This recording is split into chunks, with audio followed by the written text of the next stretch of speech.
Hey guys, welcome to the first ever edition of our new podcast, Ring Talk, where we're just going to talk about wrestling. Tyler Lawson, Caysen Smith. Here we go. You can call me Magic Tyler. Oh yeah, That's what some people call the me. Magic Tyler. That's what he goes by. Yeah. I don't go by anything. One day you'll get a nickname. Yeah. It's not really. Case the Mace. I don't know. Case the Mace. This is not. Case the Mace. Remember Mace in WWE? He was unique. Who was? Mace. Remember him? Oh, Mace, and then he became Mace. Yeah. He did Maximum Male Models with. Oh. Yeah. Like, that's where we saw the. I like the old Mace though, with like the mask and stuff. He was cool. What was the group called? Oh man, I don't. It was the pandemic era. Yeah. Somebody in the comments will tell us. Yeah. I'm I don't blanking feel on like searching I'm it right blanking now. on their name. Was it like Reckoning or something? No, it was like. It wasn't something like that would scare you. It was like a. Because they were like, it was like a. Yeah, it was just like a group that would just like. What was the other guy's name? Mustafa Ali was in it. Because didn't he became like the leader and everything? Mace. It was during the Oh, pandemic. Mansoor. Yeah, Mansoor was. Yeah. Well, he was with him in Maximum Male Models, not the group before. Oh yeah, what was the group before? That's That's what we're trying to figure out, Caysen. Whatever. Someone you guys can tell us. They're a pretty forgettable group. I don't think. Yeah, they didn't make a good impact. I just like Mace, but Yeah. or Mace, whatever you call it. Yeah. So in this podcast, we're mainly going to be talking about WWE. Yeah. Might make a few AEW. Yeah, we'll reference, talk a little bit about maybe. AEW or other promotions or just things going on in the wrestling world. But Right. we don't have enough time. AEW, we'd love to have you back in Springfield, Dude. Just want to let that. We went out to an there. AEW event the other night, 2-3 weeks ago. It was pretty fun. Oh, they man. were here Dude, and jumping off the ladder onto the chair. Sammy Guevara Yeah. jumped off the ladder, did kind of like a swanton, Yeah. and put a dude through a table. Yep. They put each other through five tables. And he still lost the match. And he still lost the match. He still lost. Dude, I still have videos of that on my phone. That was a good show. That was fun, dude. It was televised. Yeah. Oh, Yeah, I watched the televised version too. In case we were on there, but we weren't. we weren't. We were Because we're in we were top corner. top corner, and it was dark, and you couldn't see us. Yeah. It was fun though. It was fun though, yeah. All right. Do you want to start off with Raw? Yeah, Just let's go kick through off. the week. We'll kick off with Raw. So this week it was Raw, March 11th, from Houston, Texas. Hour 1, they started off with a recap with The Rock, Roman Reigns, and Yep. Cody Rhodes, Seth Rollins. So we'll talk a little bit about that real quick. All right. Who do you think's gonna win WrestleMania first? Night 1 main event set. It's going to be Rock and Roman versus Rhodes and Rollins. I feel like it's going to be like a instant classic match. Instant classic. Yeah. How many stars? Would you I put? feel like out Do of you 5, it's going to be 4.5. 4.5? I feel like it's going to be a great match. Who do you think's winning? I feel like they're going to do it to where the Bloodline wins, and then The Rock is going to make some sort of difference in the last match. In the Night 2 main Yeah, event? Night 2 Because main event. if Tribal rules. Rock and Roman wins, it's basically, Everything goes. Bloodline rules. It can do whatever they want, Yeah. basically. But that means we'll probably see other people not in the Bloodline also get involved in the match as well. But we'll see. I've seen a lot of things on the internet. A lot of people thinking that Seth Rollins will turn on Cody Rhodes at Night 2 and cost him the championship. We'll see. We'll see. Maybe Cody's going to go for the heavyweight championship unless Damian Priest cashes it in. But we'll see. That's another thing we can talk about. Is Damian Priest is I feel like he might cash it in. at Mania. If Drew McIntyre puts up a fight at Mania, I feel like he might cash it in. See, here's what they could do is, dude, Drew McIntyre is so hot right now. Yep. Like his heel run has been amazing. His heel turn, probably one of the best decisions for the company. But Yeah. it was great. So here's the thing: if you have Drew win at Mania, he finally gets his WrestleMania moment that he's been asking for. Because when he won the title, when he beat Brock Lesnar, Nobody was there. nobody was there. COVID. This time he gets it and he gets his moment, but it's ruined by Damian Priest cashing in. I feel like It's a possibility. it's either that or he gets his moment and the crowd just starts booing him out. Like Booing him out. He finally like gets his moment. He's like, yes, I did it in front of people. Everyone just hates Everyone him for hates it. him for it. It's possible because when he won it, he was probably one of the most popular superstars. Yeah. On the roster at that point. Mm-hmm. Man. Or Seth Rollins will just clutch it up. Or he'll just clutch it up and win. He always finds a way. He'll kick out of like 30 Claymores. I don't know. All right, so and we'll talk a little bit more about Roman and Rock and Rhodes and Rollins. We'll go with SmackDown over that. So Raw, the opening segment, it started off with Drew. Drew McIntyre came out, cut a promo, and basically he was upset about Seth agreeing to the Rock match. Because Drew, his whole deal is he wants Seth to pay attention to him. Yeah, he wants Seth at 100% when they go one-on-one. Yep. And so he was just just talked about how he was very upset. He calls him a junkie. Calls him a junkie. Yeah, selfish. Then he talked a bit about CM Punk every time Drew comes out. He's been kind of doing the same thing. He talks about Seth Rollins and how he doesn't want him to have the tag match in the main event of night one. Then he talks about CM Punk and just kind of makes fun of him. Says he'll be a world champion that people can be proud of. Yep. Eventually, he's interrupted by Seth Rollins. Seth calls Drew a coward. Drew calls Seth selfish. Seth says Drew can only win with the Bloodline's help. Yep. I feel like, yes, Seth also said that the only way he could get his full attention was if he gave him a Claymore at that very moment, but Drew would not do it. Drew refused to hit him with a Claymore. Yeah, he even got on his knees and was ready for it. Really irritating Drew for He was the really whole playing time, the mind games. pushing him. Hey, I feel like Seth is winning with the mind games. He even says Drew is more of a hypocrite than CM Punk, and we all know how Seth feels about CM Punk, so that has to say something. Imagine had CM Punk not gotten injured at the Royal Rumble. What WrestleMania would be looking like? Do you think we'd still have the tag match that we would now, or do you think they wouldn't be putting Seth in that so that they could put more focus on the Rollins and Punk rivalry? I feel like Seth would put more focus into CM Punk because that's a way bigger rivalry, in my opinion, than Seth and Drew McIntyre. Everybody was really excited about Seth Rollins and CM Punk. I feel like Drew McIntyre took CM Punk's place. Absolutely. I think had Punk not gotten injured, he would have won that Elimination Chamber match in Australia. Definitely. Did you get up for the Australia Elimination Chamber? I didn't because I forgot. I had something going on that very morning. At 3 a.m.? No, 4 a.m.? Like later in the day. And yeah, you just wanted to see. I did look at the highlights. I was like, everyone knows who's going to win this anyways. Yeah. The only thing I wasn't sure of was the Elimination Chamber match, but... I got up for it. Yeah, I knew you did. I had Funny story. I actually set up my alarm. I woke up at 3 a.m. I look at my phone... Turned it right back off and went to bed. He's like, I'm not doing it. I'm too tired. So my brother works at UPS. I literally woke up and I just hear him like getting ready in the bathroom. Like, no, this is way too early. It's too early for this, bro. No. But I did look at the highlights. I also have Peacock, so I could have rewatched some of the matches. He uses my Peacock. Right? I do. Sounded really weird, but I do. PG. I need to keep that PG. I don't think that's PG. I don't think that's PG. You gotta put that in there. All right. So that opening segment pretty much ends with Drew getting irritated, which just causes him to storm off. He even there's a part where Drew was gonna walk back towards the ring, but then he had second thoughts and went back. So we'll see how that goes. We'll probably enhance the rivalry a little more, but. It's pretty good. I like it. Next, I feel like that's the best option, second option for them. Next, they had a promo video to hype up the gauntlet match that was scheduled for the main event. Yes. So the first one they did with Chad Gable. I thought he was going to win that. We have plenty to talk about. We'll get to the gauntlet match. Trust me. We will get to that. Oh my goodness, that match. So, and the promo videos were shown throughout the night for pretty much each superstar.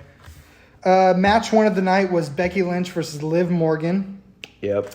So basically this match kind of stemmed from Becky Lynch was in a match with Nia Jax a couple weeks prior, and Liv got involved. Wasn't it Becky first though? Becky got. Was it Becky? It was Becky. Okay, so and then Liv got mad at her, and then Liv. That's what it was. Yeah. Nia had a match with Liv. Mm-hmm. Becky got involved and caused like a disqualification, I think. Yeah, it was disqualification because she started hitting. And then the next week, it was Becky versus Nia again, and Liv got involved. Yep. So then that set up for a match this week. We had Becky Lynch and Liv Morgan. Yeah, so it was a solid back and forth match. It was actually a pretty good opener for a match. I love that match. That was a good match. Very good. Becky was leaping off the ropes, and Liv caught her in a code breaker a couple times. Yeah, and then she also had that power bomb to the outside of the ring. The sunset flip power bomb. Yeah, that was really cool. I like that. Becky still came with the win, though. Yeah, she hit a manhandle slam. Yep. At one point, she hit one, but Liv was able to roll out of the ring. Mm-hmm. Liv hit an Oblivion, and then Becky rolled out of the ring. How did the match end? Was it they caught her for the second manhandle slam? Yeah. And Becky won it that way. Solid match. After Rhea Ripley came out and basically said she's better than Becky. There's no excuse for why. Oh wait, no. She said the reason that Becky picks fights every week is because she needs an excuse for why she loses to Rhea at Mania. Yeah, that's right. This is going to be their first time in a match in 5 years. Is that what it was? 5 years? 5 years. Yep. Mania. How do you feel about it? Rhea versus Becky. I feel like we're going to see a great match. Is it going to be a banger? I feel like it could either go either way. It could be not Bloodline, Judgment Day. Judgment Day gets involved. Dominic Mysterio, JD. Do you think they'll add more? I imagine the way it's looking is they're going to add at least Liv Morgan to the match. Maybe. At least. And I could see them also adding Nia Jax and making it Fatal 4-Way. Nia Jax is definitely not going to be happy if she does not make it to that match. But because they've been. I mean, where else are you going to put them on the Mania card? Because you can't be having Morgan and Jax and showcasing them this much and not put them on the Mania card. So the only thing that makes sense is putting them in the women's world title. I feel like a Fatal 4-Way match would be the most exciting, especially it would draw more attention from the crowd and make people want to watch Mania a little more. Yeah. Than just a one-on-one match. All right. I feel like either way it would still be. I agree. So that takes us to the announcement. Yes, Adam Pearce and Nick Aldis were there and announced. How about you let them know what they announced? All right. So every Mania, there's always a ladder match. Everybody loves a ladder match. Everyone loves a ladder match. I love ladder matches. And it's going to be a tag team match. Not just 2 tag teams. 6-pack ladder match. 6-pack, including the Judgment Day as the tag team champions. Over the next few weeks, we'll have some teams qualifying to compete for the match on both SmackDown and Raw. I feel like it's going to be a good match. Mm-hmm.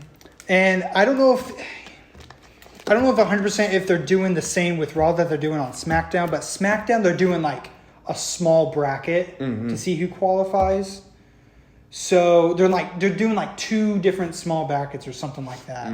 Because we'll get into that. I feel like both have like a great roster for tag teams. And I feel like the Raw can also do that as well. Travis Scott was in town. Travis Scott was there. He was there in the audience. You see that time the guy behind him, he tried like dap him up, but he just like looked right at him and looked back up and did not. I didn't see that. It was hilarious. I was laughing at that. I'll have to show that to you sometime. That was really funny. It was like the camera was right on him, and he was like dapping this other guy. He was like getting on it, and then he looks around and like does this to the crowd. He looks down at the guy, and the guy's like, and he just looks right back up.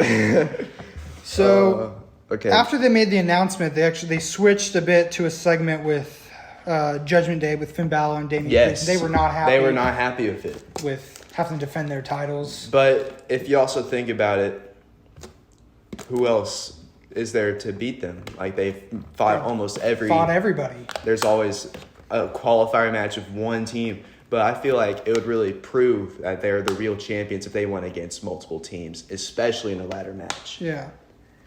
So that brings us to match 2 of the night, and something I feel like people have been talking about even almost just as the gauntlet match that people were talking about. And this match went on for just a few minutes.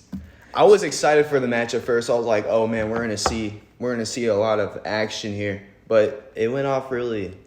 So it was a tag team match, women's tag team between Indy Hartwell and Candice LeRae against Maxine Dupree and Ivy Nile. Mm-hmm.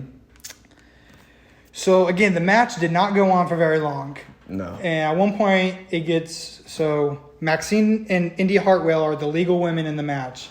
And eventually, Candice corners Maxine Dupree and just starts smack-talking her.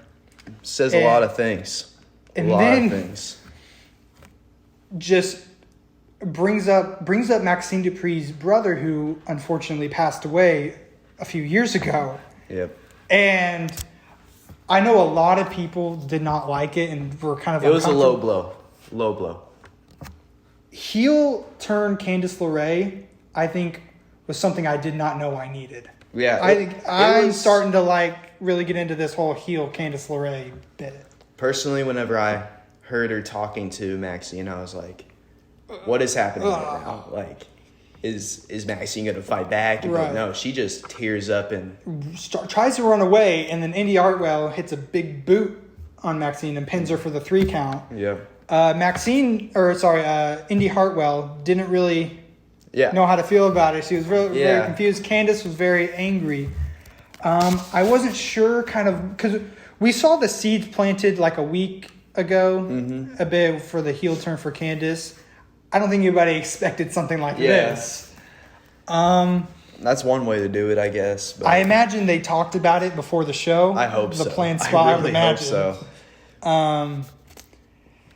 It caught a lot of people off guard, and I think that can be positive because we're talking about it right now, and the whole internet has been talking about it. It definitely got a lot of people buzzing about it.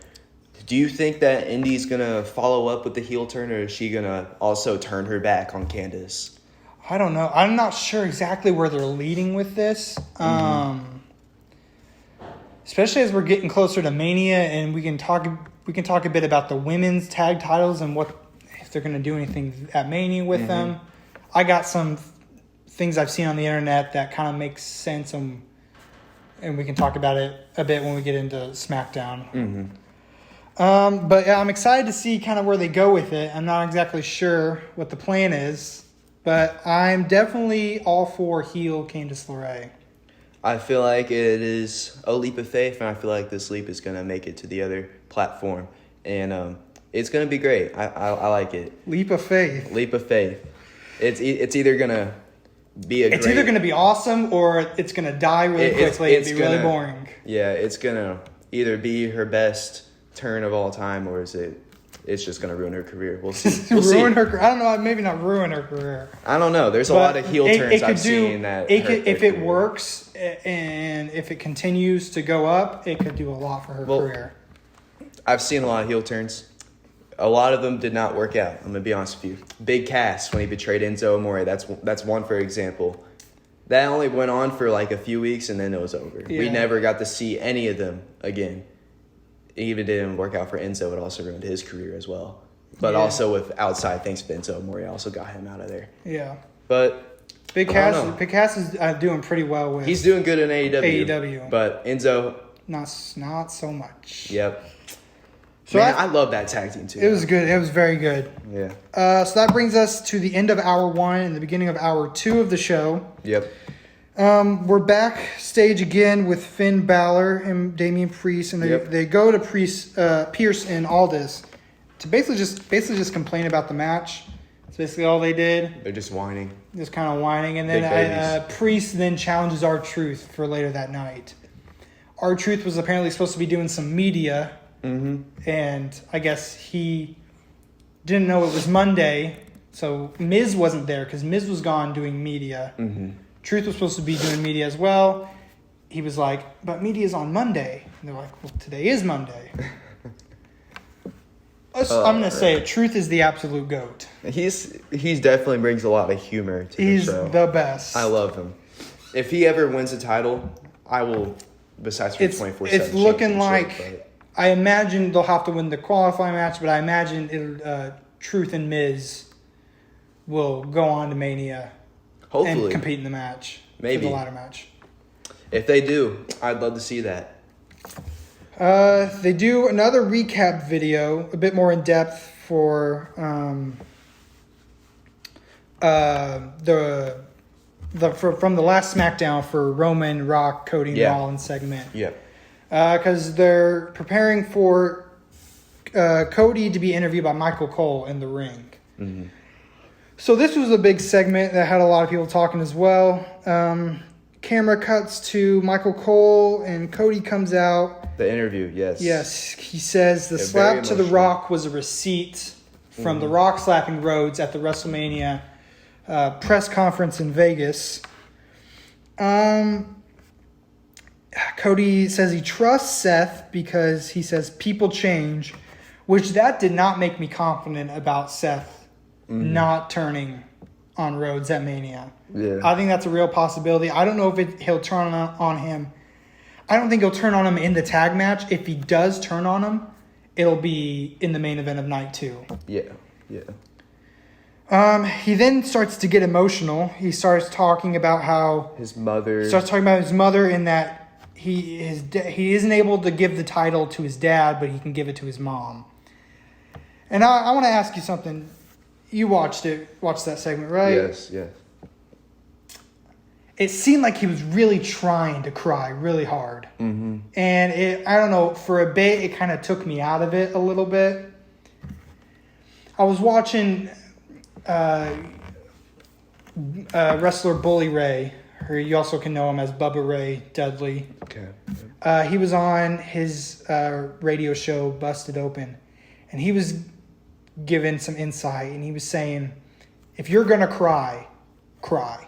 Yeah. Because I don't know if he was either trying to force himself to cry really hard, and he just couldn't get the tears to come out, or he was trying hard to not cry, and he was maybe trying just a bit too hard, and it was just kind of taking me out of it a little bit. It did look a little fishy, but it was still very emotional to him and all the fans out there. It was a powerful segment, I'll say. He was talking about what the story is really all about. Yeah. Talking about how it's for all the fans and for his family. He says he will finish the story at WrestleMania. That's the next question. Do you think he will? I feel like there's who else is going to beat Roman Reigns? That's the biggest question. It can't be The Rock because he's too old. Roman says that if Cody doesn't win, then he's not getting another shot. No, unless he wins another Royal Rumble. But that brings the question is like, other than Cody, who else could do it? Nobody. People say The Rock, but it's like, I don't think The Rock, whoever wins it, it's almost like beating the streak for The Undertaker. You know that if you win this, it's going to, whoever it is, it was going to skyrocket them. And it did. Now, it was Brock Lesnar that beat The Undertaker, and a lot of people feel like he shouldn't have been the one. I would agree. But anyways, he did. And if you remember when Brock, that year, it would have been 2014, Brock was on fire that year. It was the year he wrestled John Cena at SummerSlam and just completely destroyed him. That really was like the biggest turn up for his career. Yeah, I mean, and it's the same with Roman in the title. Whoever beats him, it needs to be the right person. And it needs to be at the right time, because whoever it does is it's gonna skyrocket them, and they're gonna take that responsibility. Yeah. And I feel like Cody is the best person to have that responsibility. At this point, who else? I don't think The Rock needs it. That's what I'm really trying to say. Cody needs it. Mm-hmm. Rock doesn't. Rock is going to be a superstar. He'll be a main eventer for the rest of his life whenever he wants to. Yeah. He's The Rock. I feel like if The Rock was going to go against Roman anytime soon, it would have to be after Mania, because if maybe SummerSlam, possibly work it up, or work it up a full another year and do it at Mania next year. That's why I feel like maybe The Rock should turn on Roman Reigns, so that'll cause a rivalry for them too. Do you think? Let me ask you this: do you think Rock should turn on him in the main event of night 2 and cost him the championship, or in my opinion, if that happened, if Rock turns and costs Reigns the title, it won't feel as good Cody winning it if he can't do it on his own without outside interference. That's very true, yes. In my opinion. Yeah. I think if Cody does it, he needs to do it on his own. Just like he almost did it last year. He needs to do it on his own. Mm-hmm. In my opinion, that's how I feel about it. I understand that. But I'm just saying, if we ever do get to see a match between the two competitors, Roman Reigns and The Rock, Roman can't have the title. Because everyone's going to think that Roman's going to win because it's all a part of... Yeah. I think a lot of people would agree with us to the point that they feel like Rock shouldn't have the title. He doesn't need it. Mm-hmm. So if you have him go against it, and I even think possibly even people in WWE believe it as well. Mm-hmm. So I think if you have the title on Reigns when he goes against The Rock, a lot of people... Everyone's going to expect if Roman wins, a lot of people aren't going to be that surprised. When if they don't have the title, you're like, okay, there's not a championship at stake, so Rock could win this. Yeah. It's possible. I feel like that would be the best option if that was those two going against each other. Yeah. Because if he had the title, we would all be like, oh, what a surprise. Roman won. We don't care because we all knew that was going to happen. We all expected Roman to win. All right, so that brings another video package to hype up the gauntlet match for the main event. And this one touched on Ricochet and JD McDonough. Everyone knew JD wasn't going to win. I'm going to be honest with you. JD, I don't know how he's still... You see, his segments with R-Truth have been... He's very entertaining. Hilarious. I will give him that. He's super entertaining. Being in the Judgment Day is one of the best decisions for his career to keep him in the show. But he's not a winning competitor. He's not going to make it to a championship I don't know, match. dude. You saw him in... Did you see him all in NXT? I mean, he's a talented guy. He's talented, and but a lot of people were not talented enough to beat the ring general. Okay, Gunther, not Gunther. He's just maybe at this point in his career, he's not the guy. He's not the guy. You never know. Maybe in the future he could. Maybe he'll capture tag team titles. Maybe that'll skyrocket him a little bit. Is he and Dominic supposed to be in a qualifying match? I don't think so. I doubt it. Because that brings me. It's like where do you put those guys on the card in Mania? I feel like they're going to either help out with Rhea or the Judgment Day during the matches. But at least Dominic, because Dominic needs to be in Mania. I mean, last year he would win against Rey Mysterio. That was a great match. A great match with a great rivalry. We'll see, I guess. Backstage, we see Nia Jax attack both Liv Morgan and Becky Lynch, which just fuels my theory that it's going to be a fatal four-way between them three and Rhea Ripley. I feel like that's the best option, unless they want to do it to where it's Liv Morgan against Nia Jax at Mania, but I feel like fatal four-way is the way to go. Yeah, I think to especially to showcase all those women on the card, I think that'd be the best. Brings us to match 3. It's the Women's Tag Team Championship match. Everyone knew who was going to win. I think everybody kind of assumed, but we'll talk about it a bit. We had Asuka, Kairi Sane, the Kabuki Warriors, along with Damage Control versus Shayna Baszler and Zoe Stark. It was a pretty back-and-forth match. I think everybody kind of had a good idea of who was going to win it. Kairi Sane at one point hits a double stomp on Zoe Stark from the top rope. Dakota Kai interferes and basically helps the Kabuki Warriors retain. She basically cost the challengers the title whenever she decided to get involved. So I want to talk a bit about... We'll talk a bit about... Because, again, when we get to SmackDown, we'll talk a bit more about Damage Control and everything. But Shayna Baszler and Zoe Stark... how do you feel about them? I feel like they're both good competitors. I love watching them. Talented in the ring, especially. But I don't know about this tag team. I feel like they're trying to fill up spots for the tag team division because we need more tag teams in the women's division. Yeah. But those two are great singles competitors. I will say, I like Shayna Baszler. Zoe Stark. Zoe Stark. Hear me out. I think she's got the potential to reach the heights of Becky Lynch. I really do. Really? Okay. I see a lot of what made Becky Lynch so popular in the fans' eyes in Zoe Stark. So I'm curious to see what they do with her in the next year, 2 years, and kind of see where she goes. I think her storyline with Trish Stratus and how they went against Becky Lynch helped her a lot. Mm-hmm.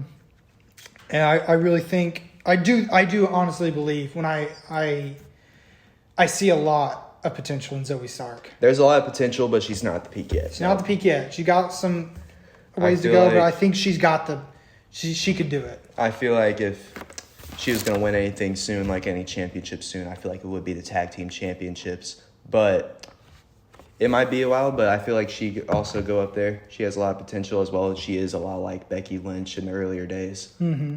But we'll see how it goes for her. We'll see how it goes. Let's see if WWE makes the right calls for her career. Next question. What's the question? It's not about the women's tag team division, but it's about the next segment. Will Andrade join the Judgment Day? Dude, I'm not sure. I feel like there's either. So that brings me a question. If they're gonna have him go against Judgment Day, say they do. Mm-hmm. Do you think that's what they do with Dominic at Mania? Is they have him go against Andrade? I feel like there could be a chance of that if do you think there's not enough? They would need to start building it up at like this Monday. They need to start building we're getting up close soon. to Mania in like 3 weeks. I feel like Andrade.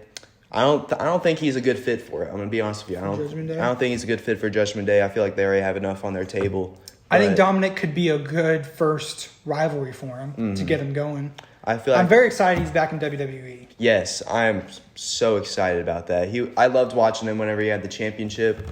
Was it the United States? United States. Yep. He had Zelina Vega was his manager. I loved watching him whenever that was going on. Super talented. I feel like he's a very talented superstar, and I feel like he's more of a singles competitor rather than being in a group kind of competitor. So I don't think he's going to join the Judgment Day.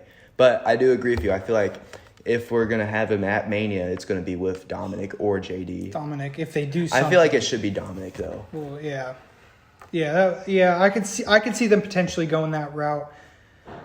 But we'll see. They would need to start building it up, I'd say, this Monday. Yeah, they need to start instead of just doing these little short 2-minute backstage segments. With him just saying hi. Just saying hi. Yeah. He was like, I'll let you guys know. And we're like, oh. Oh, okay. Thanks for We'll wait another 7 days to see your response. I don't think he will, though. I don't. Yeah. That's not a good fit. Then we got the next video package of the night with, for the gauntlet match, hyping up Shinsuke Nakamura and Bronson Reed. Again, it was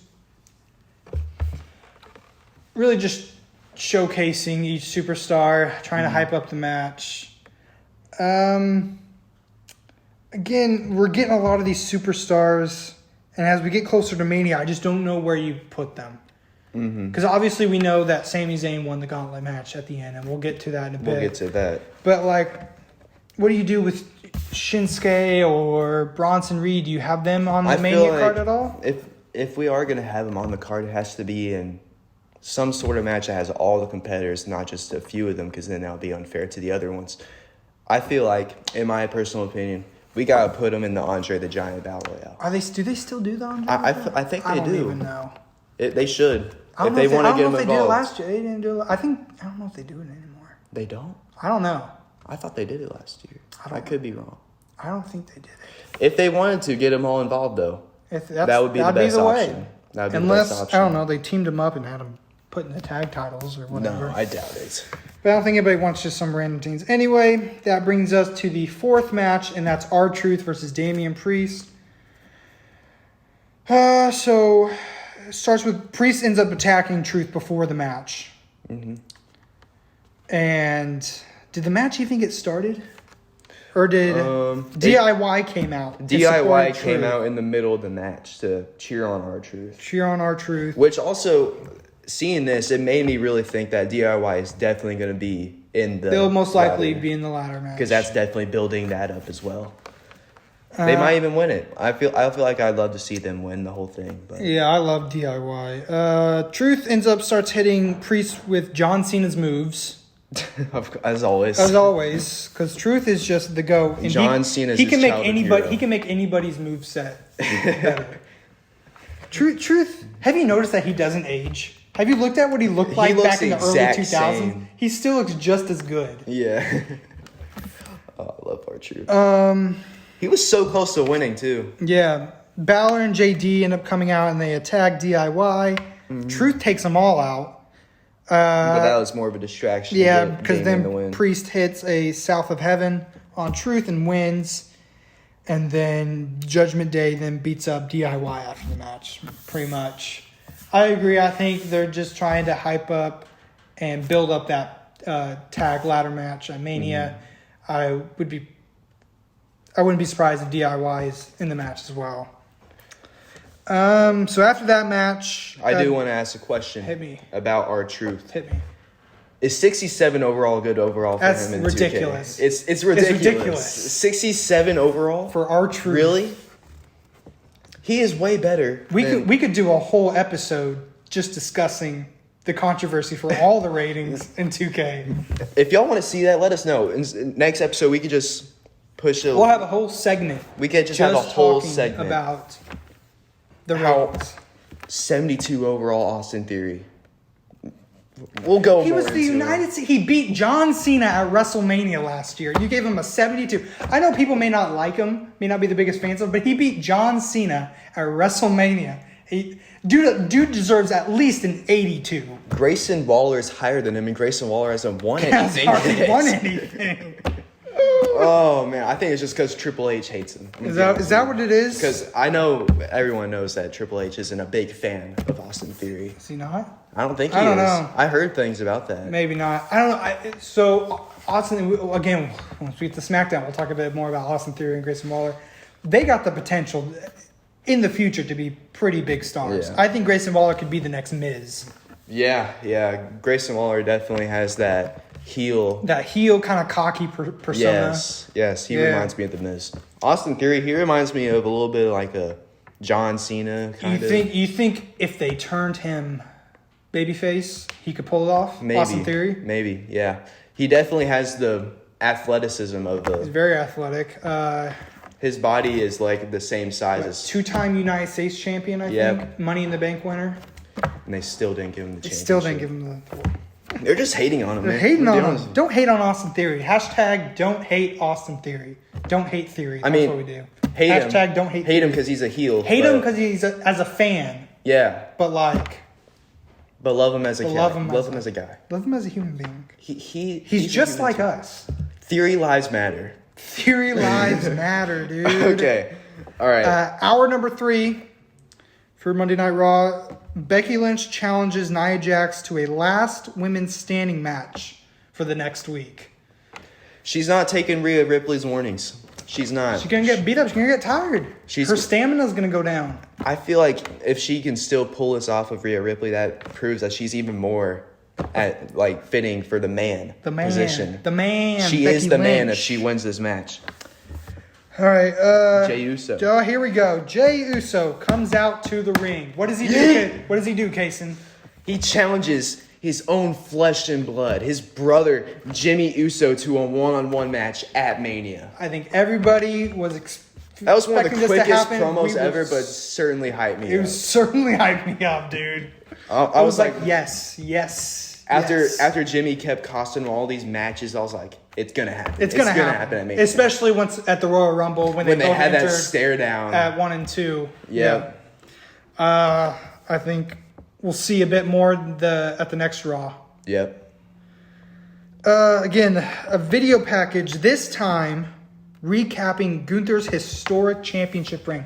The longest reigning Intercontinental Champion of all time, Gunther. The absolute He is GOAT. he's definitely a well-fit athlete. Oh my gosh, he's so freaking good. People love him. Dude, he's a heel, and people Do still you hear cheer for his him. chops? If he did one chop to me, I'd probably be in my bed for 7 days. Yeah, I'd probably be at I wouldn't be able to get up. Mercy Hospital just looking up and being like, why did I get Why in did I do that? I'm gonna start learning. Where is he from? Is it Austria? He's Austria. I'm gonna start learning whatever language they speak there. So what do they speak there? I don't want to be racist. I don't know.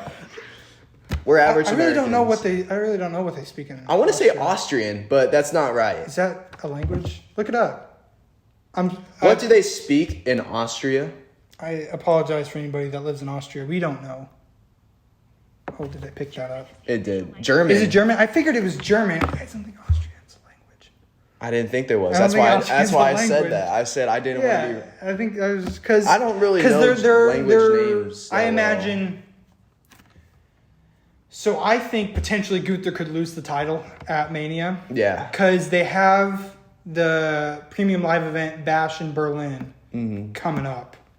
And I think at that point, they're going to try and push Gunther into the world title picture. I really hope he wins the title and put him in that soon. match. And probably, if he wins it, they'll probably be at that event. Because I think it'll go over huge. I feel like 2024 is the rising of Imperium and Gunther. Even more. And they've already risen. Even more. Yeah, I feel like Gunther, if he loses the title at Mania or anytime soon, he's gonna get that title. Mm-hmm. He's gonna get that heavyweight championship. As soon as he loses the Intercontinental Championship, no brainer. You push him into the main event world title. Of course. Picture. I feel like even if they wanted to, they could like push him to be also multi-champion. Have him retain the Intercontinental title at Mania, and then go and for Rollins. Still go in. Win the world title. Now he's dual champions. He'd be unstoppable. He was threatening Rollins before the Royal Rumble about going for him if he won that Royal Rumble. But we'll see. I love Gunther. I love the character. He's so talented. He's very talented. In ring work and even on the mic, he's good. Yep. He's got everything that it takes to be a bona fide superstar. Now, so with Gunther rising up, do you think Imperium's also going to rise up as being the future champions? Yeah, they were doing a bit where they were like having issues in the group. I don't know. I think at this point, it away. Yeah, I think at this moment, keep them together. Yeah, I think if you split them up, it'll do more harm than good. They were talking about getting rid of Vinci out of the group. Yeah, I don't know. I think it keep them together for this time. They were building that up, and then all of a sudden it just disappeared, and they're all okay. Well, because Vinci got injured for a bit. He got a concussion, and then so they had Ludwig Kaiser just going off on Kofi Kingston and Xavier Woods. Now that's another question. Do you think Kofi's ever going to get back to that chance of getting the title? I feel like he had his moment, then he's gone. Yeah, I don't. At this point. Go ahead. I think you should cherish the. I remember watching that WrestleMania Daniel and being Bryan on my feet, jumping up and down, because I was like, I grew up watching Kofi Kingston. Yeah, no one thought he was going to. And I was like, bro, he's actually going to do it. He's going. Here's what I think. I think people did think at that time he was going to do it during that match. Yeah, they were like, this is it, but. It was one of those things where people weren't going to believe it until they saw it. Yeah. And then when they saw the ref hit that 3 count, you could feel the crowd's energy through the screen. Mm-hmm. It was so high. But unfortunately, no, I don't see Kofi unless it would have to be like it was where the crowd just gets insanely behind him. Yeah. I feel like if he's ever going to win another championship, it's either tag team championships or a singles championship. I think he'll win another championship, but a world title, I'm not 100% sure. Yeah. He had his moment. He did. We love Kofi Kingston. Kofi? He's a G. Whenever I first started watching WWE, whenever I saw him in the New Day, I was like, this is the guy. Yeah, he's so cool. And then, so after that video package, we hit interview, Jackie Redmond interviewing Gunther backstage, where basically he just wishes whoever wins the gauntlet match good luck. Because obviously they're going to need it against Gunther at Mania.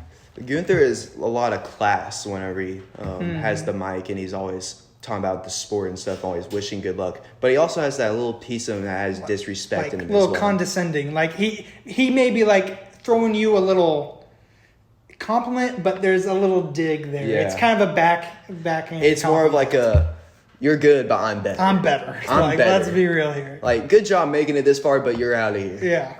But we'll see what happens with him and Sami Zayn. We'll see what happens. Well, let's go and talk about the gauntlet match. Well, hold on real quick, because I want to talk a little bit. I can't remember who all has been announced, but they announced that Muhammad Ali is being inducted into the WWE Hall of Fame. I did see that. Yes. Congrats to him. Congrats to Muhammad Ali. Except that he's not around anymore. He's not even going to know about it. His wife, I think, is still alive, and she's going to be accepting the award, which is awesome. I love Muhammad. He was a good boxer. He was very good. We're not gonna go deep into this, but Mike Tyson or Jake Paul, who's winning? Oh my goodness. Mike Tyson's got to win. But he's like old, 50-something years old. Jake Paul is. We'll see. In his 20s. All right, yeah, we're going back to WWE. We'll see. We are ring talk, but we're talking about the wrestling comes ring. Once that comes around, maybe we'll talk about it when it happens. Yeah, we'll talk about it. So gauntlet match. After that, they announced the tag team qualifying matches for the next week. I don't remember off the top of my head who all was in it. I think the Creed brothers were there. Yeah, they had an Alpha Academy, but I think it was Otis and Akira Tozawa. They need to have Chad Gable. See, we'll get to that in a second. Yeah. I think probably DIY was. I can't remember off the top of my head who all was in it. And probably Miz and R-Truth, and then maybe some others. And I know there were some there were going to be SmackDown qualifying matches as well. Yep. All right, now let's get to the big main event, the Gauntlet match. Kicks off with Ricochet and JD McDonough going back and forth. And eventually it ends with Ricochet hitting a shooting star press to pin JD. Yep. Solid start. Talk about Ricochet for a second. Super talented. He's very talented. Oh my gosh. But they keep cheating him. They keep cheating him. He deserves a push. Yeah. He could, I believe, at some point maybe get that Kofi Kingston push that we saw. Yeah. At some point. Again, it all depends if the crowd would really have to get behind him. Kind of like what we're seeing with Chad Gable. The crowd, for the last few months especially, has been really behind Chad Gable. I really thought Chad Gable was going to win. I really wanted him to win it. Oh my gosh. Whenever Sami Zayn won it, I was like, I'm fine if either of these guys win. Sammy, but dude, I want Chad. I feel like the company is really pushing for Sammy to be a champion somewhere. Yeah. All right, but Ricochet hits the shooting star press to beat JD. Big Bronson Reed enters the match. Absolutely demolishes. Just whoops up on Ricochet. Hits him with a tsunami and pins him for the 3 count. Ricochet gave it his all against JD, but then he had nothing left. Someone 3 times his size. Bro, he's Bronson Reed. Tsunami. Just a humongous human being. If he gave me a tsunami, I'd die. I wouldn't be able to get back up. I'd be skinnier than I am right now. And he's really skinny. I'm pretty skinny. He's pretty skinny. I'd die. I wouldn't be able to get back up. I wouldn't be able to breathe. So Sami Zayn enters the match. Eliminates both Bronson Reed and Nakamura. Yeah, he hits Bronson Reed with a sunset flip powerbomb or something like that. Pins him. Shinsuke enters the match. What did he? I think it was he hits the haluva kick. Yeah, the haluva on kick. Shinsuke to win. I couldn't remember if that's how he beat him. He eventually hits Shinsuke, and then out comes the final guy, Chad Gable, who everybody thought was going to win. Now, when he entered last, I had a feeling they don't like to do like. I had a feeling they weren't going to have the last guy who enters win the match. I understand. It was just like people are gonna be like, oh, he won the match because he was the fresh guy in. It's like they probably don't want to go that route. They want a guy to win who really has to earn it. It's been in the match, yeah. Really earn it. So at that point, I was like, I had hope. I was like, maybe Chad Gable will win, but I think everybody kind of feeling Sammy. He won through a roll pin too. Yeah, Sami Zayn was. It was back and forth. Both men looking good. Sammy countered the ankle lock and rolled up Gable for the win. Now, here's what I've seen a lot on the internet, and the photos show this, and maybe after this you can take a look. His shoulders were not necessarily on the mat when the ref counted 3. Really? You can look at it. They were up a bit. Is that what they're going to bring into the next show? So, if they run with it, And maybe it was planned. That could have been planned. So you know how I think it was showcasing Otis and Akira Tozawa. Maybe that's because they're gonna make it a triple threat and put Chad Gable in the match, which I think would be best. Which is what I'm really hoping for. Again, we'll have to see maybe on Raw, but at this point in time, it stands that it's going to be Gunther and Sami Zayn at WrestleMania for the Intercontinental Championship, which if that does happen, it's going to be a banger. Yeah. It's going to be dope. I love Sami Zayn. Everybody loves Sami Zayn. Even during his heel phase, I still loved watching him. When he was with the Bloodline, that was the best thing going with Sami Zayn. Usi. Doing the little dance. Yeah. He definitely got a lot of them like out of character whenever he was in the Bloodline. Waffle House. He likes to take the Usos to the Waffle House. I loved watching Sami Zayn. Dude, he's so talented and deserves a world title, which if I was booking this, if I was in charge, I would make it Gunther versus Chad Gable at Mania and put Sami in the world title picture. Yeah. Make that a triple threat match. I really wish. Even if you don't have Sami win, I'd still put him in the match. Sami is definitely a world heavyweight. Future champion, absolutely. Yeah. He deserves at least one solid world title run. He showed it off to Seth Rollins as well whenever they had their one-on-one match. World title match, yeah. So to close out the show, they showed sportsmanship to each other, and then Gunther came out and basically just confronted Sami Zayn. And really, just to help hype up that title match at Mania. Yep. That's only Raw, folks. That's only Raw. That's Raw. That's only Raw. We still got a bit more to go. We're going for almost an hour. That's all right. We got a lot to talk about. Yeah. Just imagine. So I imagine we'll probably take off the WrestleMania weekend just because there's going to be so much going on. There's going to be WrestleMania both nights as well as NXT Stand and Deliver. So that just means that the next week, we'll have the week leading up to Mania to talk about. Mm-hmm. We'll have WrestleMania weekend to talk about. And we'll have post-WrestleMania week to talk about. So we'll have a busy week that day. Oh, all right. Anyways, we got NXT the next night, March 12th in Orlando, Florida. I love NXT. NXT is fun. I love watching. Really fun. The competitors that aren't really like high up on the status, but they still show them a lot of love and give them a lot of opportunity. Now, I haven't kept up with NXT as much as I did before, especially I watched it a lot when it really became big, especially with Sami Zayn, Kevin Owens, like Finn Balor. Yeah. And then when like the Undisputed Era was in there, and you had Tommaso Ciampa and Johnny Gargano. But I tried my best to keep up with it as much as I can. Yeah, I took a break for a few weeks, and then I came back a little bit to watch it. Yeah, so we had match 1. We had OTM versus LWO. It was a tag team match to qualify for the triple threat against Braun Breaker and Baron Corbin. So OTM basically they attacked LWO before the match.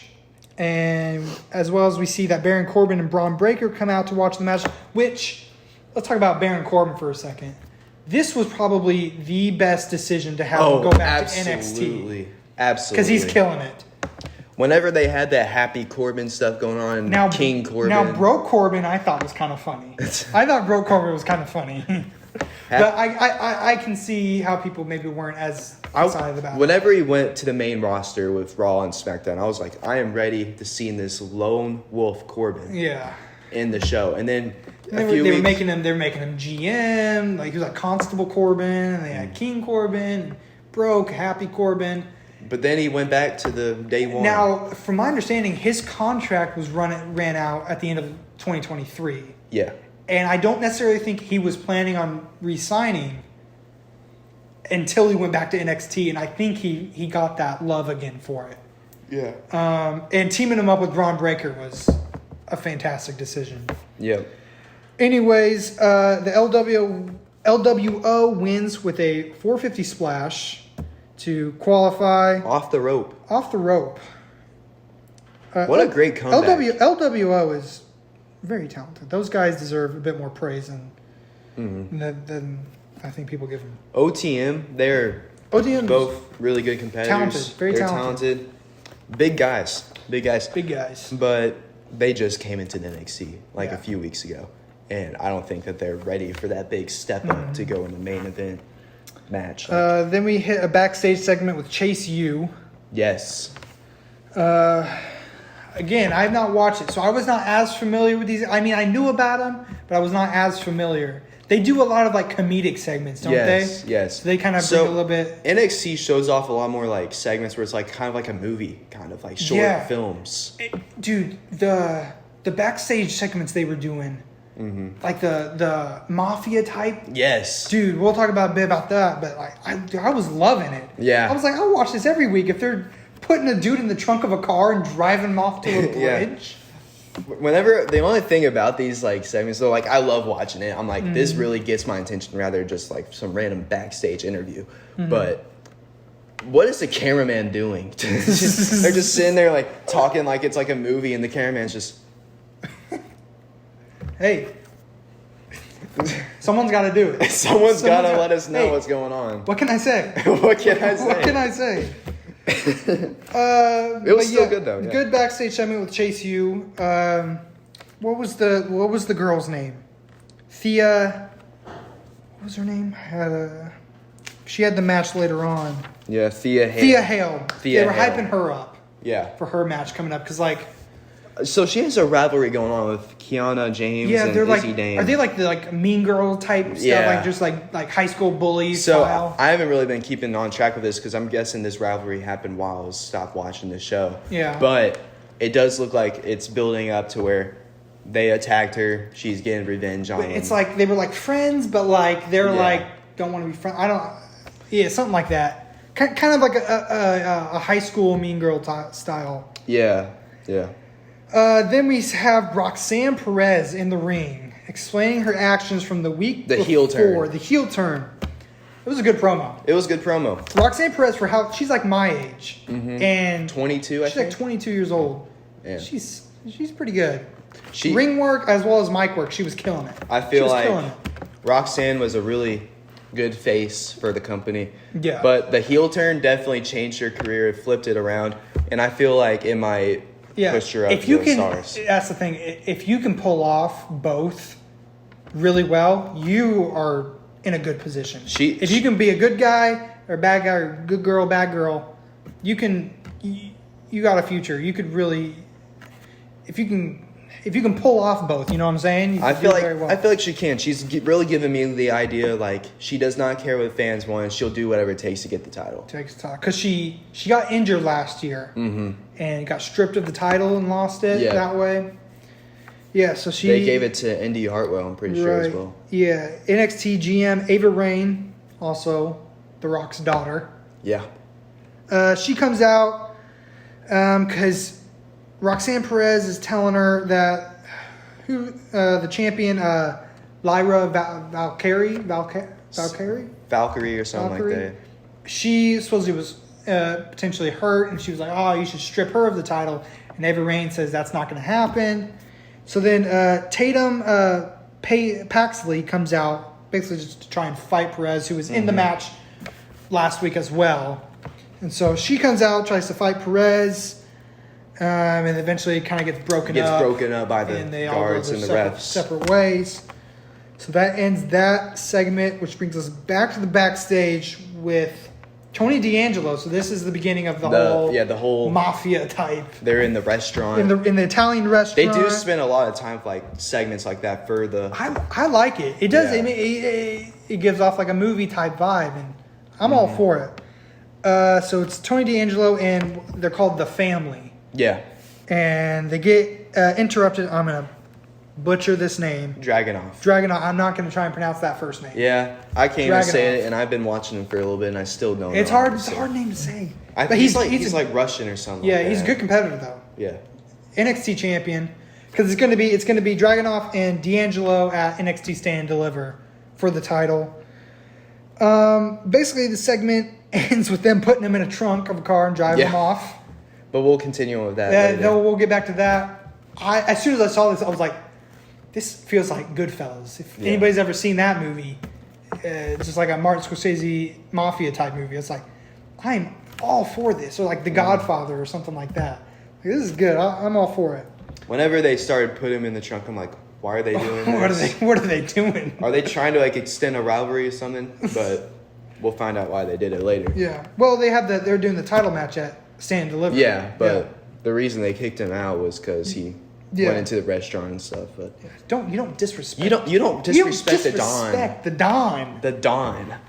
All right. Match number 2. Lexis King and Robert Stone. So Robert Stone isn't really a full-time WWE competitor. He's more of like a manager fit. Okay. But because he was also known as Mr. Stone. Yes, Mr. Stone. Yeah. He's usually like a manager for people, and they call him Mr. Stone. It seems a bit they're trying to elevate Lexis King a bit, so they're trying to get him some wins, trying to see how the crowd responds to him a bit. I like Lexis King. Yeah. So the reason that this match first happened was because Lexis King was talking about Stone's family and talking about bad things about them. Yeah. And Stone could not take it, and that's why he decided to fight him. Lexis King wins the match. Mm-hmm. Von Wagner comes to his aid. Yeah, Lexis King tries to attack Mr. Stone a bit more, I believe. And Von Wagner comes out and saves the day. Yep. And then that brings up, they announced something that was announced earlier in the day on Impulsive. Yep. SummerSlam coming to Cleveland, Ohio. Mm-hmm. Very exciting. SummerSlam's exciting. I can't wait. At the Browns Stadium. Yeah. They said it was since 19 something or some Since early. it was in Cleveland? Yeah, since it was in Cleveland. Probably, possibly. They said it was been a while, so I don't remember exactly. Awesome. I'm excited. All right. Everybody loves SummerSlam.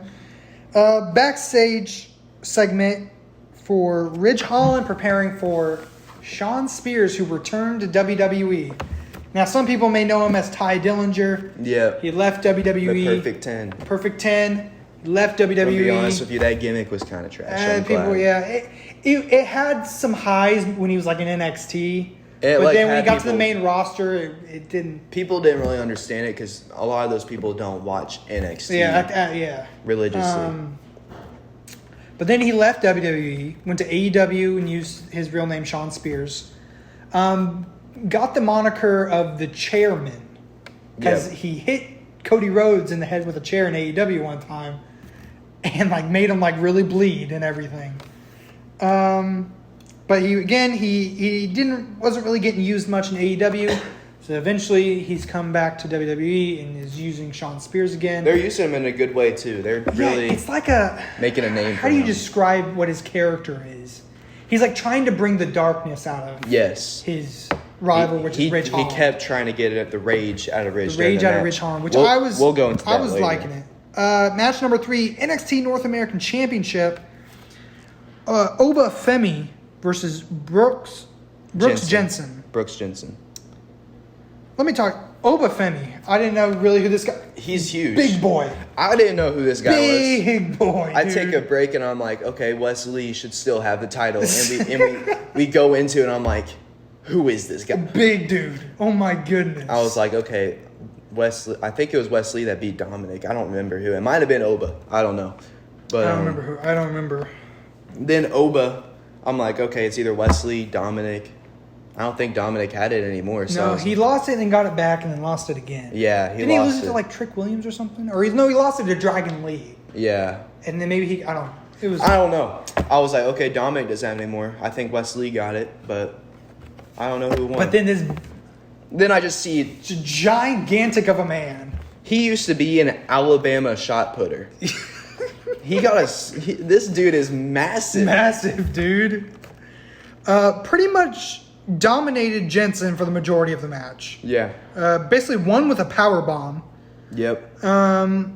Josh Briggs came out to try and support Jensen. Didn't really do much. I'm guessing we're going to see a rivalry between those two. Oba was doing more damage than needed to get the win, to show a point to Briggs.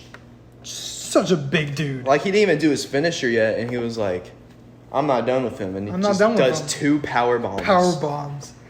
Oh, man. That brings us to hour 2 of the program.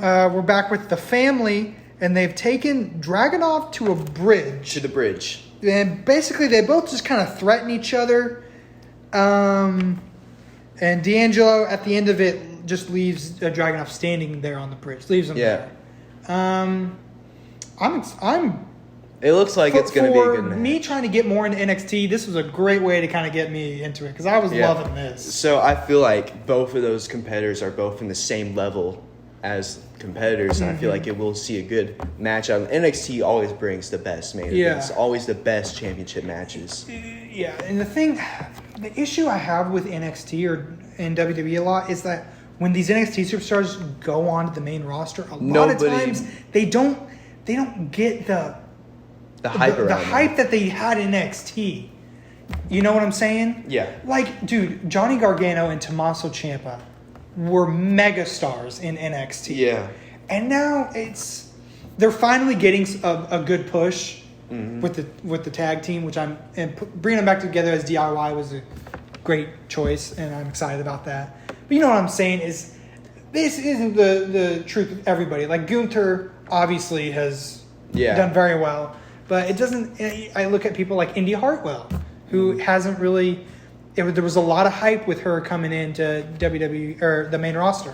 Another good example of someone from NXT making a big old impact in the main roster is Finn Balor. Sami Zayn, Kevin Owens. Yes. Especially those first guys. Shinsuke Nakamura. With Finn Balor, whenever they brought him to the main roster, a few weeks later, give him the Universal Championship. That was really the big push for Finn Balor. For one night. For one night. And then as soon as they stripped it away, it was like, he's gone. Yeah. But I'm still glad that he's back in the show. They still brought him up to hype where he should be. Still, I feel like bringing him to the Judgment Day was a great decision for him, for his career. Yeah. It really saved it. Yeah. But we'll see what goes on with Finn Balor later. Shinsuke Nakamura, they brought him up to the main roster. People loved his character. Mm-hmm. Then COVID came, that kind of died out. But they still, either way, all those guys, Sami Zayn, Kevin Owens, Seth Rollins. First ever NXT champion. Yes, Roman Reigns. They all went up in the ranks. And I feel like Adam Cole could have done the same thing. Adam Cole. I understand his reasons for leaving. Yeah. Like, I get it. I hope maybe one day he comes back because I loved Adam Cole, dude. I feel like that's when I was so into NXT was with the Undisputed Era. Adam Cole, dude, I freaking loved him. I feel like Adam Cole would really enjoy it more now with Triple H in charge of his career. Maybe and stuff. A bit more. But we'll see. But after that segment, do you have any more you wanted to touch on that segment?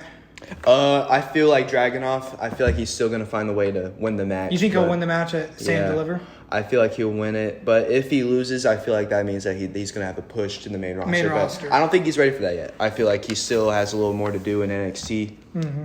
But Tony D'Angelo, is it D'Angelo? D'Angelo, I think, right? D'Angelo. Yeah. He's still making a great impact. I feel like his group could be one of those groups that go to WWE and people are like, who are these guys? Yeah. But I feel like they should keep pushing both of them into the NXT roster. Mm-hmm. So match number 4, Gigi Dolan versus Ariana Grace. Do you know who Santino Marella is? Yes. Do you? Okay. Yeah. That was a bit before I think you started watching wrestling. I've definitely watched a lot of things about him and stuff. So Ariana Grace is his daughter. Oh. Yeah. Okay. She plays kind of like a heel persona in this. But yeah, so Gigi Dolan versus Ariana Grace. Grace. Okay. So the match ended in a disqualification. An accidental disqualification. It was a low blow. She didn't mean to, but... Well, I mean, kind of did. But, Ariana Grace hit one. The ref wasn't looking. Mm-hmm. Then Dolan hits one, but the ref saw it and gets disqualified. I understand. We're dudes. Yeah. But why for women does low blows? I get it. I get it. Maybe we don't understand something, but we just don't understand how that would feel with women. Maybe it hurts. Maybe it does just hurt. Maybe it hurts. I don't know. Anyways, that's what happened. That was the first time I'd ever seen anything like that before. Yeah. I'd never seen women even attempt a low blow like that. It was an okay match. It was an all right match. It was all right. Match number 5, Kiana James and Izzy Dame versus Thea Hale, and it was Kalani Jordan. Yeah. Yeah. So Thea Hale's partner got attacked before the match. And she didn't show up for a little bit. And then right as the match starts, she runs into the ring and comes to her aid. Fallon Henley comes out. Yeah. To team with Hale. But in the end, Kiana James and Izzy Dame win the match. Then Thea Hale smack talks JC Jane, who was basically, they were like the two mean girls. Who was the other girl that was with them? There were two girls. JC Jane and the other. I can't. The other one. Oh gosh, I thought that was someone behind me. Dude. The way you talked scared the crap out of me, dude. I thought somebody was behind me, dude. The other one. Oh my goodness. We're keeping that in, dude. We're keeping that in. I'm clipping that, dude. That's first time oh my podcast right there. Solid match. I think all the women. It's more of like a push. I think Thea Hale was. I think she's entertaining. Yeah, Thea Hale. I feel like she has the most potential out of all of them, but we'll see how it goes for all of them. Mm-hmm. What was next? Ridge and Sean Spears. Okay, that was the next match. They had a bit where they were having some tag teams smack talk each other. That's right. Luke Gallows and Carl Anderson are working a bit on NXT, and they're trying to become tag team champs again. Hank and Tank, another tag team. Yep. Backstage, and they're confronted by the Wolf Dogs, Braun Breaker and Baron Corbin. Mm-hmm. But that then brings us to the main event, match 6, Ridge Holland versus Sean Spears. That was a good match. Good match, back and forth, dude. Sean Spears definitely got all the rage out of Ridge, choke slamming him through the announce table. Steel chair. Yeah. But the ref stops him from using it. Tried it, and then Sean uses this to Sean Spears hits a C4. Yeah. What he calls it. Onto the steel chair that was placed in the corner by the ref. The ref didn't know. Hits him, gets the 3 count. I'm liking this new Sean Spears. I'm all for it. He definitely got all the rage out of him. I thought Sean Spears was dead, but he still made a way out of that. He definitely got all the rage out of Ridge and used that to his advantage. We saw how that worked out. Final segment of the night, Trick Williams. Before we go Trick Williams, they did announce the qualifiers for the tag team match. What was the qualifiers? OC, the qualifying tag team matches are here. So we got OC versus Hank and Tank. Axiom and Nathan Fraser against 2 members of the No Quarter Catch crew. That's right. Yes. Yeah. So that's for next. That's next Tuesday. So those 2 matches will be qualifiers, and then I'm pretty sure after that they'll have a triple threat tag team match. And the winner that goes on to face Wolf Dogs at Stand and Deliver. And then next week as well, they also announced that we will have Catch Crew and Riley Osborne for the Heritage Cup match. That's right. Yeah. So then that brings us to Trick Williams. Yep. Who is probably the most popular star. I loved watching. Whoop that Trick, dude. So the last time I was watching, Trick Williams and Carmelo Hayes were still together. They're still friends. Then Carmelo Hayes turned on Trick Williams. I did hear about that. I heard about Carmelo turning on Trick. I heard him about attacking Trick, and Trick didn't know who attacked him, and then Trick found out, and then that rivalry started going up. But apparently Trick got out for a little bit, and then Trick came back, and he challenges Carmelo Hayes to a match at Stand and Deliver, which at this time has been confirmed will happen. Yep, it will happen. But Metaphor comes out, and a few other things transpired. Yeah. So Trick Williams has got the Riz. Yeah, he's definitely got the Riz. He was trying to. What's her face again? What's her name? Lash Legend, I believe. Is something like that. Again, anyways, not as familiar with NXT. I definitely wasn't. We're learning. I knew about that group. I was like, I don't know these women's names. We're learning. I only know Noam Dar because he used to be in the cruiserweight division. Anyways, he kept getting him. Starts kissing. Yeah. Put a big old smooch on him. Trick was like, Noam, stay back. I'm giving you a warning. Mind your own business. He goes in there and he just starts beating him up, and then she gets up and he's just like, dips her and just lays one on her. we were like, okay. And she liked it. She starts kissing back. She liked it. It was getting hot and heavy. The crowd was going nuts. And then she realized that her friends wouldn't be happy with it. She was like, oh my god. Oh, that didn't happen. She definitely liked it though. Trick has the Riz. Okay. Trick has the Riz. All right. That brings us to the end of NXT. SmackDown. Segment. March 15th. And they were in Memphis, Tennessee, I believe. Yes. Yeah. Opening segment, we got The Rock.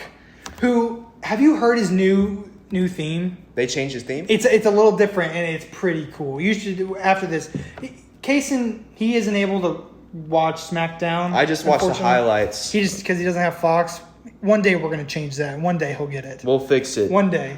If we get enough support, I might have the budget. Support Caysen because he needs Fox. GoFundMe. He needs Fox so we can watch SmackDown. Anyways, The Rock comes out. I did watch this though. Yeah, this was funny. Yeah, it comes out. Starts off by.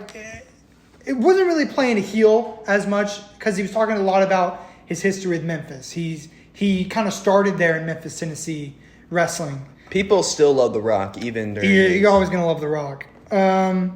Eventually, we have our own Rock concert. I loved it. I had my hands up in the air whenever we started. Here, let me get one. We were like getting into it. I was in my bedroom watching this on my TV, and I was just like, "Yes, thank you. Yes, thank you. I've been blessed. I have been blessed." Hashtag blessed. Blessed by the Johnson. by Dwayne The Rock Johnson. By the Johnson. Rock sings a song basically just dissing Cody Rhodes and Seth Rollins as well as their families. Yep. They definitely brought a lot of the families into this. He really goes in on Cody Rhodes' mom. I feel like that really gets a lot out of Cody. Yeah. They had like a couple country guys even come out and stay on the announce table and just start performing. Yeah. He definitely has the budget to get that in there. Rock's got the budget for anything. Yeah. He brings out a weight belt. You know the one like Cody has? Yeah. He brings one out, but it's like kind of brownish color with the Rock symbol on it. Yep. Basically says he's gonna whoop Cody with the belt. Yeah, whoop his butt. He says he's going to beat Cody with it, and then he's going to give Cody's mama the belt. And he was using some certain words during this promo that they had to bleep out a bit. He says the belt is going to be full of blood. He's going to give to Cody's mama. I don't know if that's PG. I don't know if that's PG. That made me go down as one of the greatest lines. He definitely brought back a lot of the old WWE into that promo. Dude, I'm so glad we're getting to see heel Rock. Yeah. The Hollywood Rock. I never thought we'd see it. Nobody thought we'd ever see it again, and nobody thought it would work in today's age, and it is working. That was definitely the best move. I thought that The Rock was going to help Cody, but whenever he did his heel turn, I was like, here we go. Here we go. This is the best decision. I didn't realize I needed it, but I need it. It was during that one, like, WrestleMania, like... The press conference. Yes, the press conference, yes. Whenever he was talking about the family tree and the... Yep. If you haven't watched that, go and watch it. It's good. I think you can watch it on YouTube, maybe. Yeah, you can watch it on YouTube. That's what I watched it on. It definitely got Seth Rollins into it. So if you don't know why Seth Rollins is involved, definitely watch that. Yeah. Anyways, go ahead. Match number 1, Angel and Humberto versus the LWO. So this was a qualifying match for the first bracket. Yes. So the winner of this match was not automatically qualified for the championship match. They then go on to face who wins the next qualifying match later on that in the night. But it was a back and forth match with Angel and Humberto coming out with the W. Yep. It was a solid match. Lots of good high flying. Yep. I like LWO, but I don't think that they're ready for a ladder match like that. Yeah, they're doing well with NXT. Yeah. They're doing a bit both. It's kind of, I think OC's doing the same. Mm-hmm. They're doing both NXT and Well, I feel like another reason that they lost the match is because they won the qualifying match to go for the NXT. So maybe they're going to have them just focus a bit more there. Yeah. Having them win 2 qualifying matches for 2 separate titles was not the move, so I'm really glad they had them win that match. So next segment, we get the Megastar. LA Knight. Yeah. Dude, LA Knight is the freaking best, dude. I love that. I love he LA definitely Knight. reminds me of this classic rock. Classic it's like WWE. Austin and Rock. And people are complaining that that's a bad thing. I don't freaking care. It's freaking entertaining. It definitely, it's awesome. Yeah, it definitely got a lot of people hyped. Dude, people are watching. They're entertained. That's what matters. Did you hear the boom whenever we found out he was going against Roman Reigns at... Where was he Crown going? Jewel. Crown Jewel. Dude. That bang whenever everyone found out that he was going... It was amazing. Insane. You could... Again, it was one of those things where you could feel the crowd through the screen. Yes. Anyways, LA Knight comes out and basically challenges AJ Styles to a match at WrestleMania. We all saw this coming. Everybody's kind of seeing it coming. I think this match potentially could be one of those where it could be a lot better than people are maybe expecting it to be. It could potentially steal the show. Both are talented. AJ Styles, again, phenomenal. He is just phenomenal. He's amazing. I feel like it's definitely going to raise up their status in the WWE after the match. Yeah. People want to realize these guys are still the real deal. Yeah. They might not be in the championship match, but these guys are still the real deal. Yeah, AJ Styles comes out and just starts beating LA Knight with a steel chair and then accepts the challenge. Yep. I'm stoked. I'm excited. Ready. I'm ready for that match. Backstage segment, Logan Paul asks Nick Aldis to have Randy Orton apologize for RKOing KSI the week prior. On top of the new Prime logo that is now going to be on the ring mat for PLEs going forward. Do you think that's actually going to happen, or do you think that's part of the story? I think it's actually going to happen. We're seeing a lot of changes in WWE. Yeah. We're seeing a lot of... Which, change is not necessarily a bad thing. So, I mean... I feel like it's very smart for them to have that being the sponsor. I think they'll see how this goes, and if it goes very well. Because, what is it? UFC does it. UFC Boxing does it. So, why not WWE do it? And as of right now, they're just doing it for PLEs. Yeah. I think they're starting with WrestleMania. Mm-hmm. So it depends how it looks. If they have a good design for it, then I'm all for it. Mm-hmm. I do like Logan Paul, even with his heel. Yeah, he's insanely good. Logan Paul then starts like asking about how come he doesn't have a match for WrestleMania yet. He's like, who's my opponent? Well, we'll get to that. Then we cut to another backstage. Is Jimmy Uso. Basically, he accepts Jey Uso's challenge. It's official. Jey versus Jimmy at WrestleMania. That brings us to hour 2 of SmackDown, match number 2, Grayson Waller versus Randy Orton. So Logan Paul comes out and joins the commentary desk. There's lots of back and forth. Orton eventually wins with an RKO. And then Austin Theory and Logan Paul attempt to attack Randy Orton. But he is then saved by Kevin Owens. So Kevin Owens comes out, saves Randy Orton. And that leads to Nick Aldis coming out and announcing Logan Paul's WrestleMania opponents. He's going up against Randy Orton and Kevin Owens in a triple threat match for the United States Championship at WrestleMania. I think, again, a lot of these people were expecting, but now it's starting to become official, and we're getting a real clear picture of what the card for Mania is going to look like. Anything to say about that?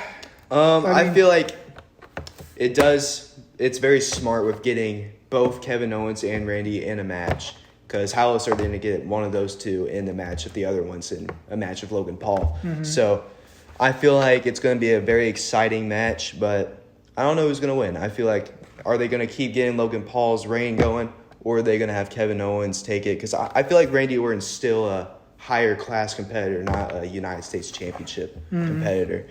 So I feel like either one of those. I think it'll be a good match. I'm thinking Logan Paul's going to retain. I think so. I think too. he will. I think they'll give him the WrestleMania win. But that brings us to backstage where Kayla Braxton is interviewing Damage Control, and Dakota Kai basically says that Damage Control runs the women's division in WWE, and they're hyping up the match with Dakota Kai and Bayley. Yep. That'll main event this show. I think everybody kind of saw the whole Damage Control turning on Bayley coming. Yep, we all saw that coming. It definitely started whenever Bayley tried taking the Money in the Bank away from Io. You saw the seeds planted, Yep. we'll say. I think this was the right time to do it. I think it was the perfect time. I'm a huge Bayley fan, and I love Damage Control. I loved all those girls. So I'm pretty stoked for that match. So do you think Bayley has finally turned face, or is she going to stay in their heel? I think Bayley's safe to say Bayley's face right now, and going up against Damage Control. One thing I love to see, though, I doubt this will ever happen, but I want to see Bayley with the hugs again. You think? Yeah, it's possible. I'd love to see that again. That was. I don't know how they work it in, but it's possible. I don't think she's ever going to get that back, but maybe not. We'll see. We'll see. Triple H then is announced that he will be on the Pat McAfee show WrestleMania week on April 5th. I love the Pat McAfee show. Pat McAfee, I love listening to him goat, on dude. Raw, man. I'm so glad. His announcing skills on Raw, I know we're past Raw. So entertaining. I love watching him. I love listening to him. I love everything about him. But that brings us to match number 3. We have Santos Escobar versus Dragon Lee. Santos wins with a Phantom Driver, and then he proceeds to attack Dragon Lee, but is then saved by Carlito, who is then still gets beat up. He didn't really work out for Carlito until Rey Mysterio comes out, saves Carlito. Then Rey challenges Santos to a match next week on SmackDown one-on-one, which makes me think what they're going to do for Rey Mysterio at WrestleMania. I don't know. That's probably the biggest one. I just don't know. Because it's Rey Mysterio. You got to have him. Mm-hmm. Where do you put him? Maybe a tag match or something? Have him and Carlito versus Santos? Maybe a 6-on-6. Maybe, I don't know. Like that? I have no clue. It's really hard. We'll see. That's where I'm curious. Because if they're doing the one-on-one match next week, which I thought maybe they were going to do Mysterio versus Escobar at Mania, but that doesn't seem to be the case. I feel like either that, another possibility, probably not going to happen, but maybe a 4-on-4 with LWO, Carlito, Rey Mysterio, and the rest of LWO of those two guys. And you could put Zelina Vega there. You could have a mixed, even a little bit as well. I always am blanking on what Santos' team is named. Santos, I forgot what their name is. It's like a long name. It's him and Humberto and Angel. Maybe they'll have another competitor with them as well. Maybe they'll have a mystery person. Maybe someone we don't know is going to show up. It's possible. Maybe. Just hear me out. Maybe it's Andrade. But I doubt it. That'd be nuts. I doubt it. Because at the Royal Rumble with Santos trying to get a little Andrade on his side, Andrade was like, no. It's like, no, I'm not good with that. But maybe. I feel like it's going to be really tough trying to get them in the show. It's going to go many different. There's many different paths. You have so much talent. That's why you got to have 2 nights for WrestleMania. Yeah, there's just so many people. I'm glad they're having 2 nights because that's definitely one of the best options for them. Match number 4 of the night: Tyler Bate versus Pete Dunne. Tyler Bate and Pete Dunne versus Pretty Deadly. Another one of the bracket number 1 qualifying match. Basically, a solid match ended with Tyler Bate and Pete Dunne picking up the W. Yep. So now they're going to go against Angel and Humberto, I believe, and the winner of that match qualifies for the tag Who do you think title. will win that match? I feel like... I'm thinking Tyler Bate and Pete Dunne. Yeah, because they may work Angel and Humberto into the whole, like you were saying, maybe put them in a match against the LWO at Mania. I feel like that's the best. Because they can't have the same team in 2 different rivalries. That just will not play out. Just a little confusing. Main event time, match number 5, Bayley versus Dakota Kai. Solid back and forth match. This is basically, Dakota Kai had her first match in the tag match, but she didn't really wrestle as much. This was her first match since coming back from injuries. She really got to wrestle. Yep. She looked good. Match was good. Damage Control gets involved. And eventually Bayley wins by disqualification. Yep. They just started beating her up, and then Naomi comes out and saves Bayley. Doesn't work out because the numbers game. So here's what I'm thinking. I was seeing people talk about so we're gonna have Bayley versus Io Sky at Mania. Of course. What do you do with the other girls? So so Damage Control, you have Dakota Kai and the Kabuki Warriors left. Mm-hmm. I'm thinking maybe do a 6-woman tag match. Have them versus Naomi. And this is what I saw online. Naomi, Bianca Belair, and Jade Cargill. Oh, Jade. Okay. Jade Cargill, you could potentially work her into that. I feel like we haven't really heard much from Jade. They really need to. They're trying to find the perfect way to introduce her. They definitely need to introduce her as a high tier competitor, which they did at Royal Rumble. She eliminated Nia Jax, which was also awesome, crazy. Yeah, the strength. No offense to Nia Jax, but that's a lot of weight. It seems like, now it does seem like Naomi's getting involved, so I could see potentially that being a possibility, those 6 women going at it. But I'm excited to see. I think we'll learn a bit more maybe this next week. Mm-hmm. But that brings us to the end of the week, wrestling-wise, for WWE. It was a busy week. Yeah. A lot to go over. Long first episode. This is the first episode. We're learning. 1 hour and 30 minutes. Hour and a half episode. It did not feel like that, to be honest with you. Maybe we'll try our best, and maybe next episode try and shrink it down a little bit. We'll see. Go over the big things. Yeah. But I did like episode, it was good. It was fun. Thank you, guys. If you sat through this and listened we love you. 2 random fans, I love you. Even if you didn't, I still love you. Yeah. Thank you. Is there anything else you guys want us to talk about? Anything you'd love to hear us touch on? Let us know. Let us know. So I would say send us an email, but no one uses emails. I use email every day for work. Do you really? Oh. Yeah. There you go. I use email every day. I don't use emails. Don't contact me. He's young. He's pretty young. I'm the old guy in this duo. I'm not going to say my age, but I'm definitely in the teens. So 17. Yeah, we'll just. Who's going to care? Thank you guys for tagging along with us. We'll see you next week. Yeah, we'll do this again next week. And yep. Anything you want to say before? If you sat through this whole thing, we appreciate you. Yeah. Don't think we don't. You are the reason we are doing this. You're the reason we do this. If you have any comments you want to say about the matches or stuff. If you want to criticize us, if you have any mean comments you want to say, we'll read them. We'll read them. We'll read them on the show. I'll do that. Okay. You want to read them? We'll have a segment. We'll have a segment where if we see that we get a bunch of bad comments, we're just gonna read them. And we're probably gonna laugh at them. Laugh at them, bro. Yep. All right. Thank you guys. Again, we'll see you guys next week. Hopefully, try not to go as long. Yeah. But this was the season premiere. Yeah. Season premiere. Program premiere. But yep. Thank you. We appreciate it. Ring Talk is out. Holy crap. Alright, so okay. Watch that video recorded. Watch none of that video recorded.